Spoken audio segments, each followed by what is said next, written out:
So, dito nga po mga kalingap mga ka-EDC, viewers, may napansin sa pinapagawang bahay para kila fiancé.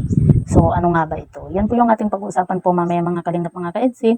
Pero bago po natin ipagpatuloy ang video ito sa mga bago pa lang po sa ating munting channel, huwag po natin kalimutang suportahan ang ama ng Kalingap Kuya Val Santos Matubang at Kalingap Rob.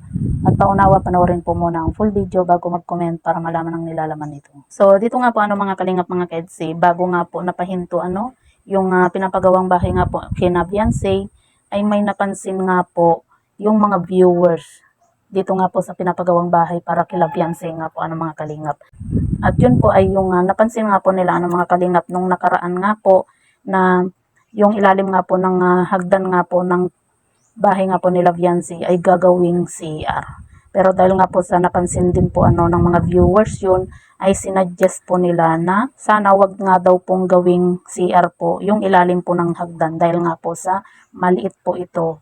At bukod nga po sa maliit po, kumbaga masikip, at ay hindi rin po daw maganda po yun Kaya suggest po ng mga viewers nga po mga kalingap na gawing stock room na lang daw po yung ilalim po ng hagdan.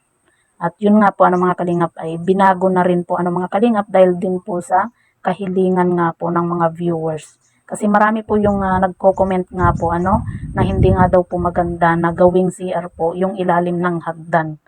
Dahil sa masikip din daw po ito. Sabi nga po ng iba nga po mga kalingap na bakit daw sa ilalim po ng hagdan yung CR nga po samantalang ang laki-laki naman daw po ng pinapagawang bahay dito kina Beyonce.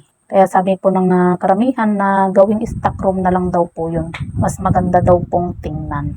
Kaya naman po, binago na po mga kalingap at hindi na po doon gagawin yung CR nga po sa ilalim ng hagdan. Kaya minsan po mga kalingap, nakakatulong din po talaga malaking tulong din po yung mga ibang viewers. Kasi minsan sa mga ibang viewers din po, kumbaga may mga karanasan din po sila sa mga pagpapagawa po ng bahay. Yung iba din po kasi ay talagang mga engineer din po yung iba na nanonood po kaya alam din po nila kung yung magandang design nga po sa bahay nga po. Kaya yun po mga kalingap, napansin po yun ng mga viewers na hindi daw po maganda na gawing CR nga po yung ilalim po ng hagdan nga po.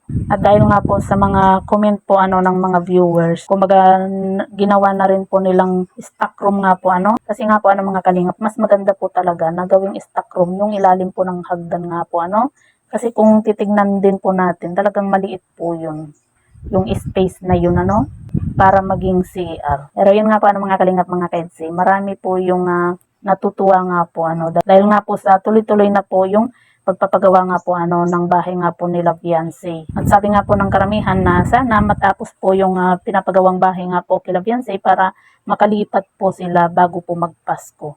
Pero yun nga po mga kalingap, kahit hindi po sila makalipat bago magpasko, ang mahalaga po, pulido po yung pagkakagawa ng bahay po nila Beyonce. Kesa naman po yung mamadaliin po nila tapos hindi po pulido yung ginagawang bahay, di ba?